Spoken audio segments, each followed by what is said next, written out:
Good afternoon, my name is Carolina Gavilanes. I'm going to talk about Rhinofacial Enterophthoromycosis. Definition.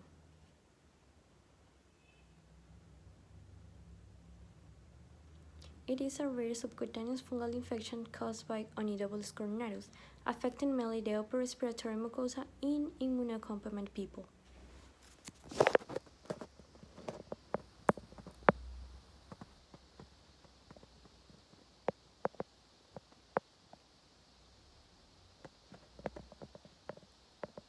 Recognition of fungi and activation of immune response. Fungi, such as Aspergillus and the zygomycetes in the respiratory tract, and Candida at cutaneous, mucosal, and gastrointestinal sites.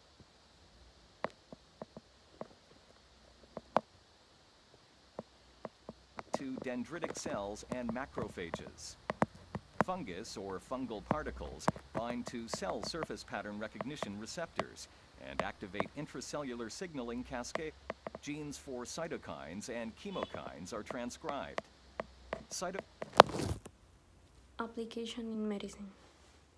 Clinical and experimental data clearly demonstrate that individuals who lack phagocytes or have impaired phagocytic functions are at a higher risk of rhinofacial enterophthoromycosis.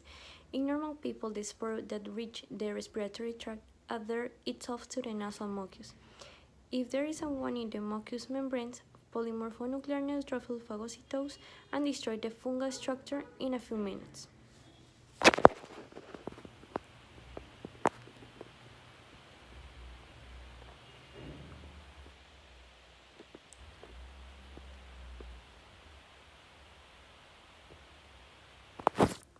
Pros and cons.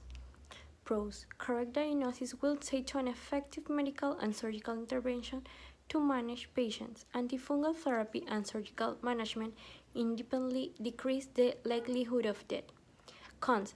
Rhinofacial zygomycosis carries a mortality rate of approximately 85%.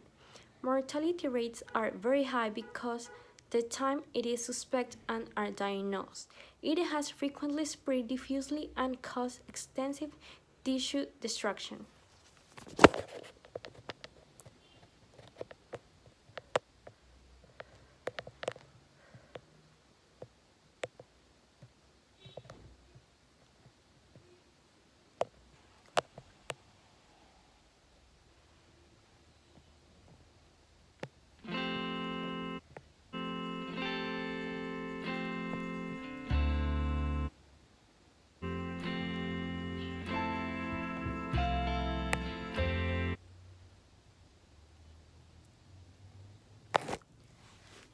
Issue apply in Ecuador.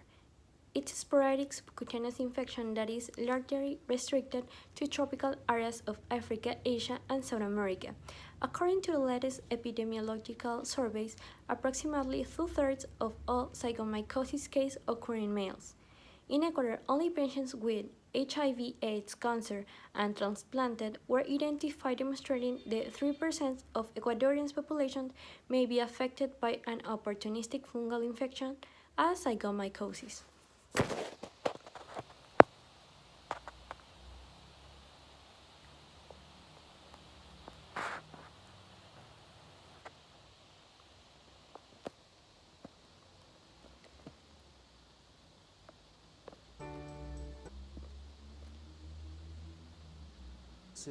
Leading to cerebral extension or oral extension in some, quite a lot more common than that.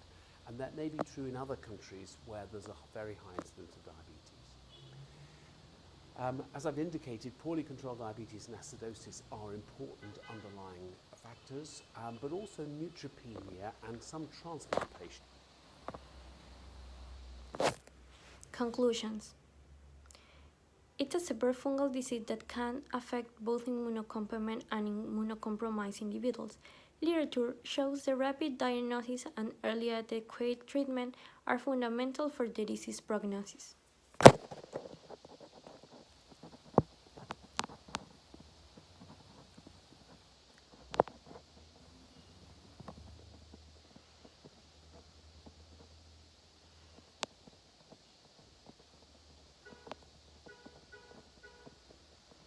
Less commonly you get gastrointestinal mucormycosis, probably from the organism being in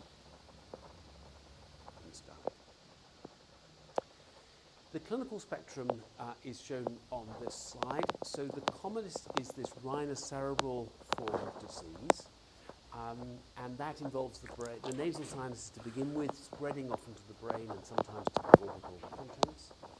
You can get pulmonary mucormycosis. You can get cutaneous mucormycosis. Less commonly you get gastrointestinal mucormycosis, probably from the organism being in the bowel and in patients who are very ketotic or diabetic. Thanks for watching.